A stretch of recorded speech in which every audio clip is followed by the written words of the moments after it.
Morning, everyone. Good morning. All right. We are gathered this morning in Lower Manhattan, a borough where average rents recently hit their all-time high, with a nearly 10% surge above last year's average. And this story is the same across the city that we call home. Higher prices, fewer available units, virtually nothing on the market for working people.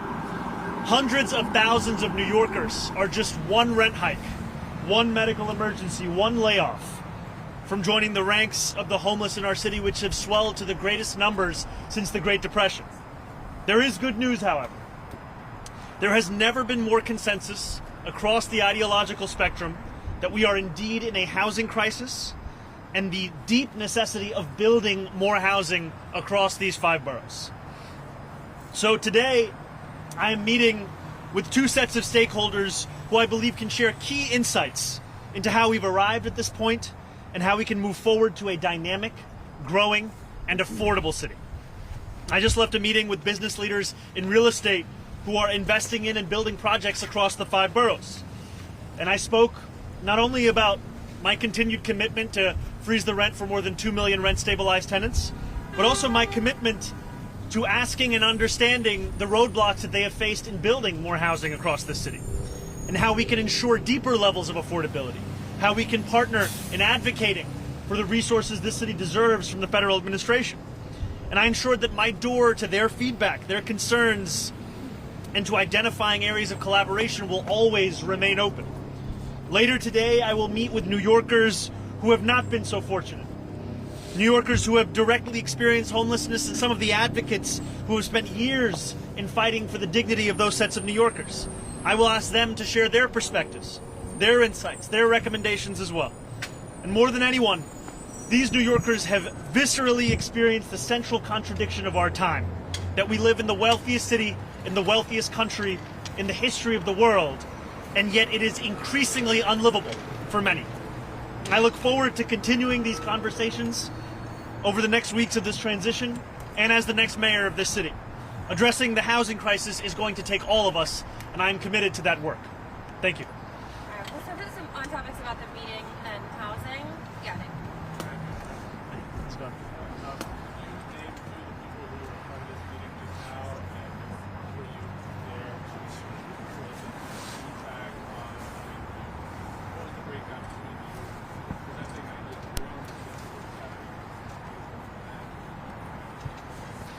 You know, one point that was shared in the meeting was within the conversation around what the public sector can do better. It's something that I've spoken about over the course of this campaign, the deep necessity to make sure that this is the most efficient and the most excellent city government that this city has seen. And one example that was raised was that you have to go to 4 to 6 agencies just to be able to fill a tree pit in this city. And that is an example of how difficult we have made it to do some of the most basic things. And I shared my belief in the necessity of us working together to ensure that we have a workable housing system, to ensure that we take on things that we have become too complacent with. For example, that it takes 252 days on average to fill an affordable housing unit, which in the most expensive city in the United States of America should be the easiest thing that we do. And I opened the discussion up to each and every person that was there to hear their ideas on what we could be doing better, how we could be working together.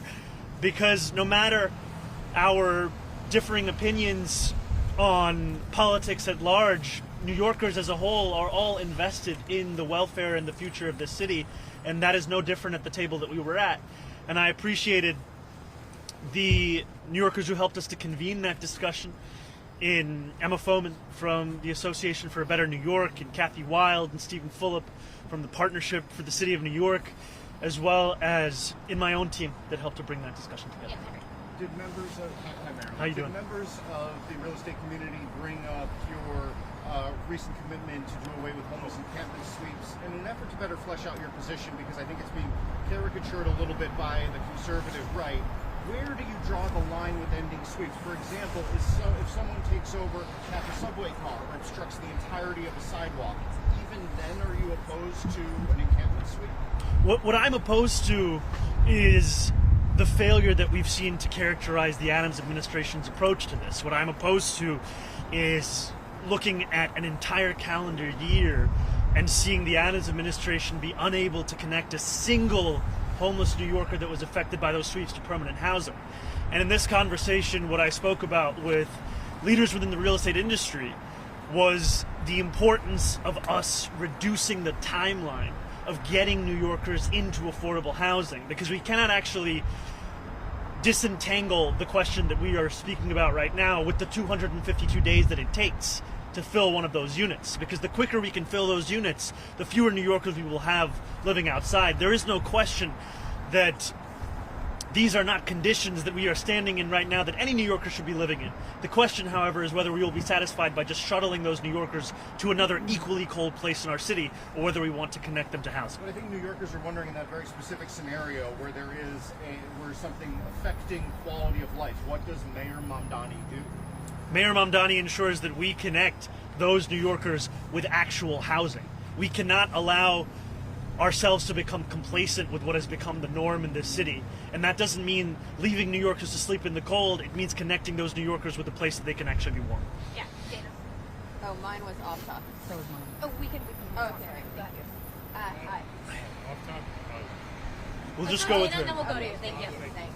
Hi, I'm from Mamdani. Hi. So, How are you? Given your sort of proven ability to raise prolifically from small donors, I was curious why your transition has sort of gone to sort of big donor events. I mean, why is that an important thing as far as transition?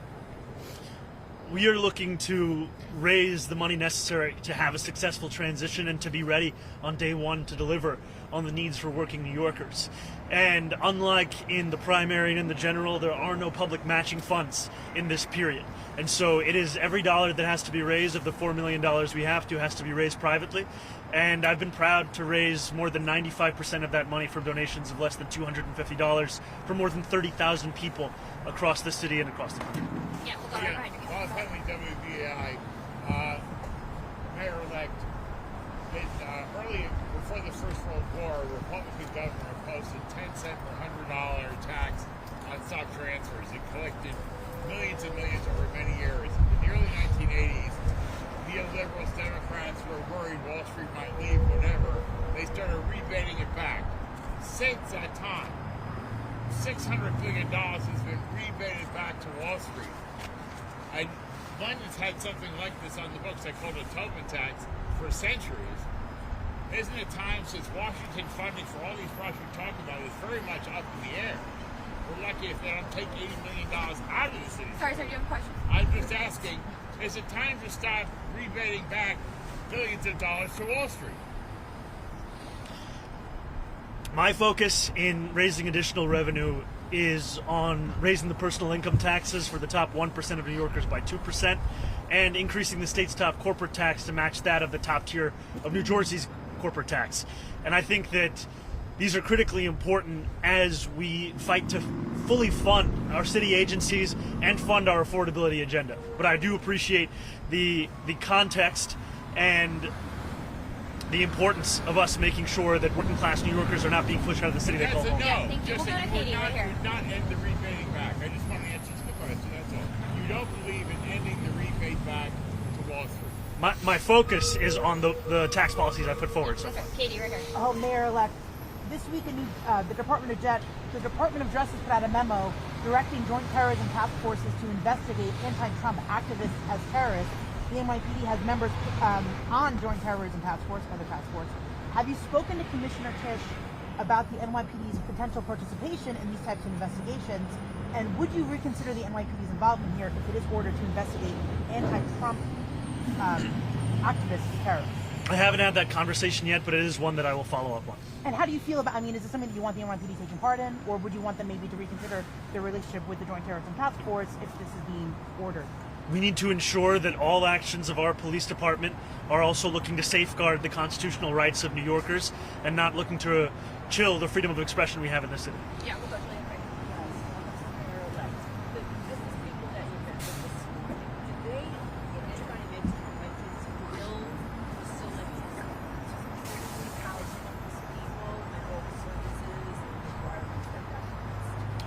We spoke more about the importance of building additional housing and how that would address the housing crisis at large across the 5 boroughs. Right, but anything specific to homeless, given that you want to not, worry about the encampments and you want to deal with way, where would you go?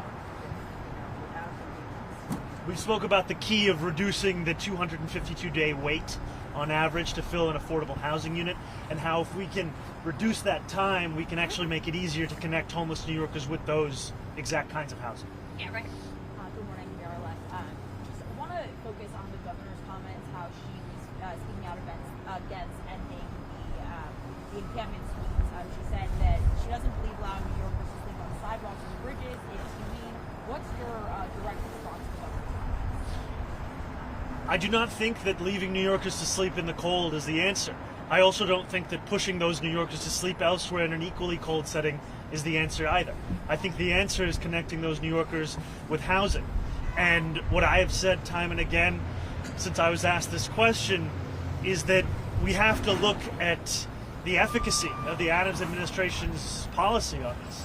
It is a policy that did not connect a single New Yorker to permanent housing in an entire year. That cannot be a policy we continue. We have to create a policy that actually puts these New Yorkers in a place that is warm, not a place that is just as cold. So Right, what about your time for policy like look like 2 in practice? My policy would look like much of what I've spoken about today, which is actually reducing the wait times of putting New Yorkers into affordable housing units and ensuring that when homeless New Yorkers look at their options, they no longer think that the best option for them is to sleep out on a bench like the one behind me, but is instead to be in a shelter that is safer than the ones that we have today. Yeah, right behind you and then right here. Yeah.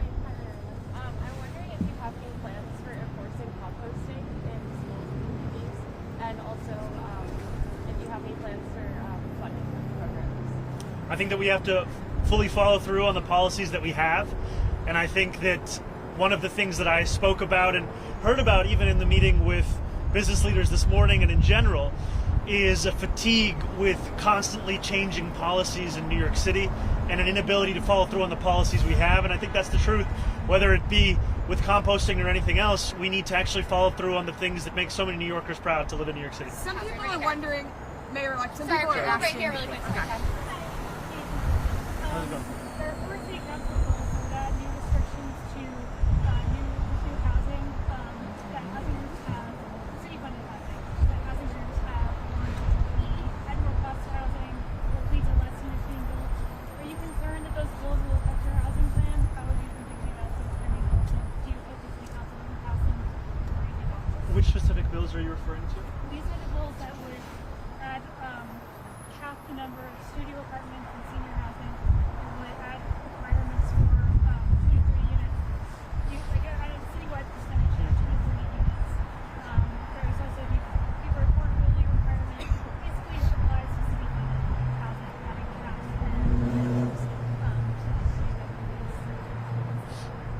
My focus is on building as much housing as we can across the city, and I will stay in conversation with the city council on the proposals they put forward. And I think what it is incumbent upon all of us to do is to ensure that we no longer make this a city that New Yorkers are being priced out of, and I think a critical part of that is building housing at a scale that we haven't seen in the city for quite some time. All right, last one. Last one, Mayor, like just question about My Son Lennon. I don't know if I'm saying it correctly, but some critics are saying that you shouldn't have picked him to be part of the transition team for criminal justice because he was convicted of armed robbery. What would you say to those critics? You know, we put together a team of more than 400 New Yorkers who are on 17 different committees, and these are New Yorkers who bring with them both a fluency of the policies and politics of the city, the places that they've succeeded, the places that they've failed. And we will take all of their experiences and their analysis into account as we build a city for each and every person. All right, one more, then we gotta go. Thanks. I was wondering if you could share some of your vision for the inauguration and how much you plan to spend. We will have more information to share on the inauguration soon, and as soon as we do, we'll be sure to share it with you and with New Yorkers. It's an inauguration that we want New Yorkers to understand, not just as mine, but also as theirs, of a new era in this city. Well, this morning is definitely prompting some difficult questions. All right. What are you going to miss the most about Astoria, and would you move back there after your 1 or 2 terms? How many terms? I said one or two. Or two. Sure, those are the two possibilities. There's so much I will miss about Astoria. I think even just the memories of my wife and I's apartment, our neighborhood, the sounds, the aromas, just being a few blocks from some of the favorite places in our city. And I will carry those with me in Gracie Mansion in the work that I do, and I know that they're only a ferry and a city bike ride away. All right, thank you. Have a very good much. chicken. Thank you.